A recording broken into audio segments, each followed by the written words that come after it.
My first year of priesthood in a small parish in southwestern Nebraska was definitely my most challenging year of priesthood. For the first couple months, everything seemed to go well. And of course, being only 26 years old, it was certainly natural for me to blame anything that went wrong on the 55-year-old pastor. Things started out quite well, as I said, and then it seemed that every evening at dinner time, he would ask if I had visited people in the hospital or if I had attended a certain meeting, and I have to admit that sometimes, in honesty, I had to say no. So he probably had good reason to already be showing some concern about my ministry in my first year of priesthood.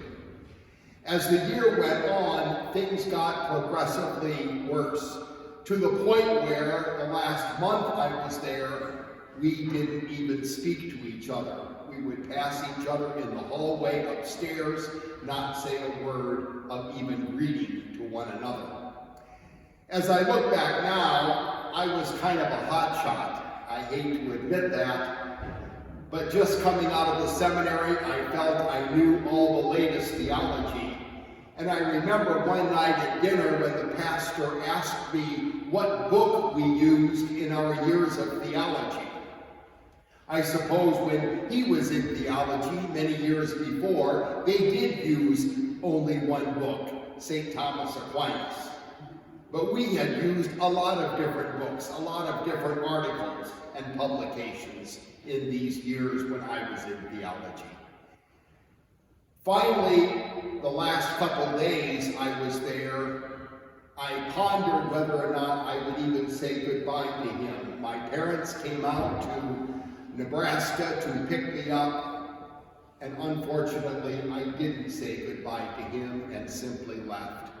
And I thought to myself, well, I'll never see him again. 26-year-olds can be very stupid.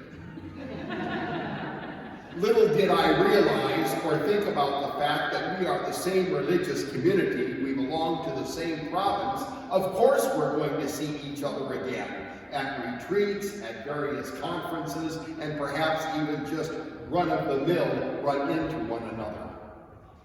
3 weeks later, as I was leaving for early morning class, I saw someone walking toward my car. Only as he became recognizable to me as the pastor did I think about the fact that he was from that area where I was going to school now, and he was home on vacation. As he got close to the car, he motioned for me to wind down the window, which I promptly did. Immediately, he stuck out his hand and he said, "Lou, let's just forget about what happened this past year. It's most important that you and I be friends."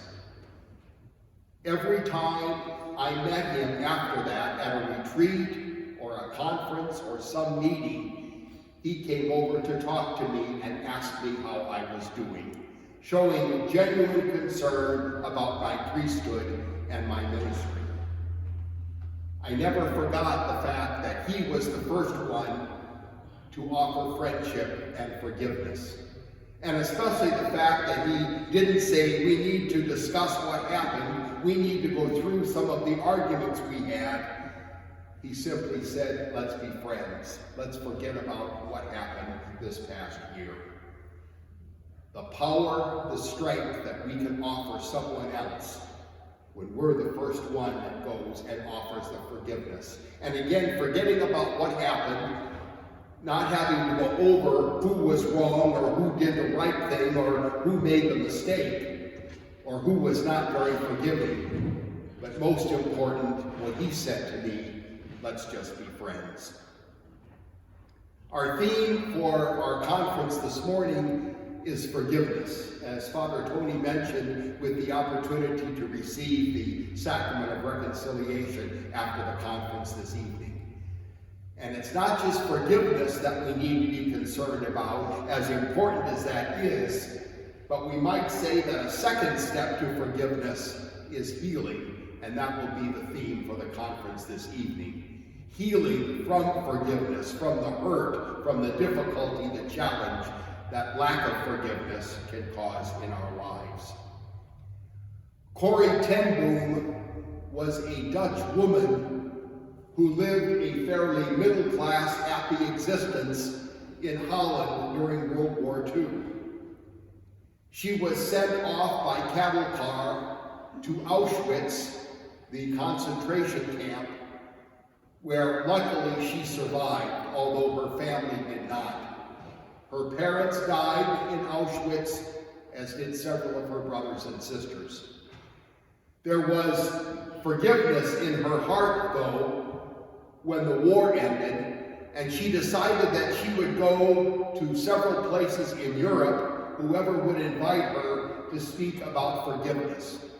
She knew that that was a topic badly needed in Europe after World War II.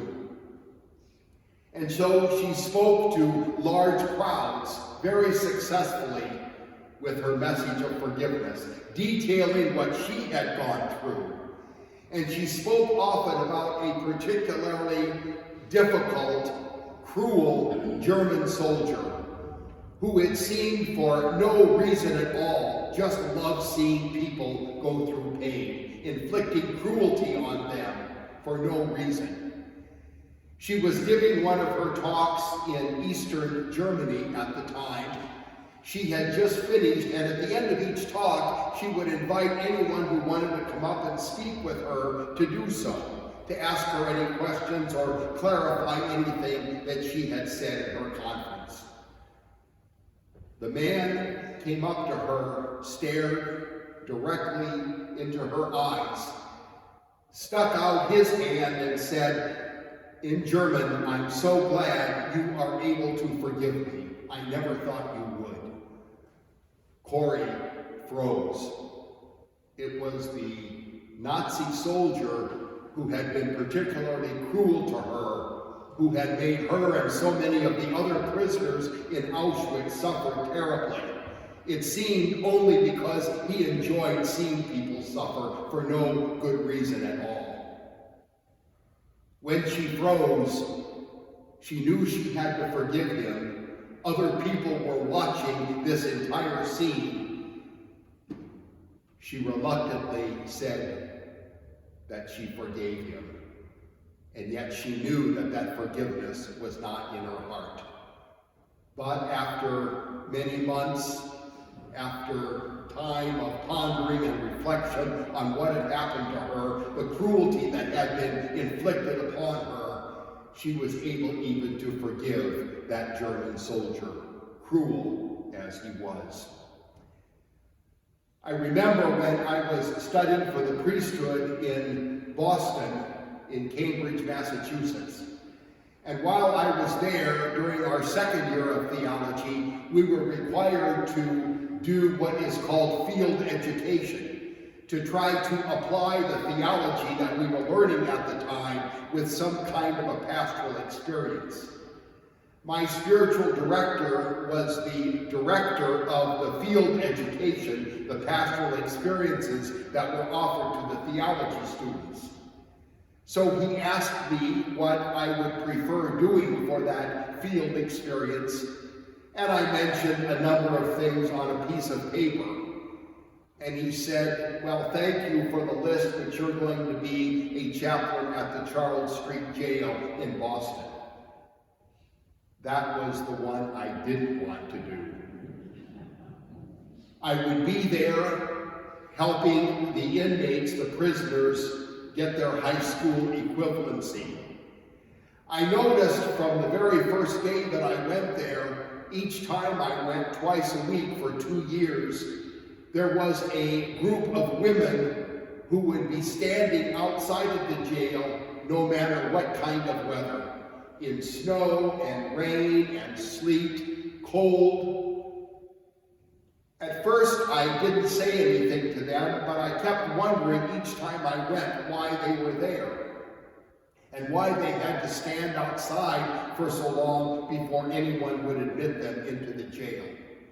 Finally, I worked up enough nerve to go over and talk with them after I had been there several times, and they told me that it was their sons who were in the jail, and they would come oftentimes every day, sometimes being allowed in to see their son in the jail and sometimes not, but they were faithful. And I remember as I spoke with them several different times, they reminded me that the son that they were going to visit in jail that day, hopefully, was the son that they loved the most. They expressed clearly their disappointment that that son had not met their expectations, that that son did not provide any kind of income because oftentimes the father, the husband, was no longer part of the family. But they told me that this was the son they cared for and loved the most. And several of them said they loved this son the most, who has disappointed the family, who turned to drugs or certainly to some kind of a wayward way. This was the son they loved the most because they knew that this son needed their love the most. Of all their children, the one that they knew needed their love the most, their care the most. I've never forgotten that. Sometimes when we reach out to someone else because we know of the love and the care that they need, we can do a tremendous amount of good for that other person. I'm always struck by the power that we have when we are the one to offer forgiveness. That pastor, when I was first ordained, I learned later, had several young priests leave because he was not strict enough, he felt, with them.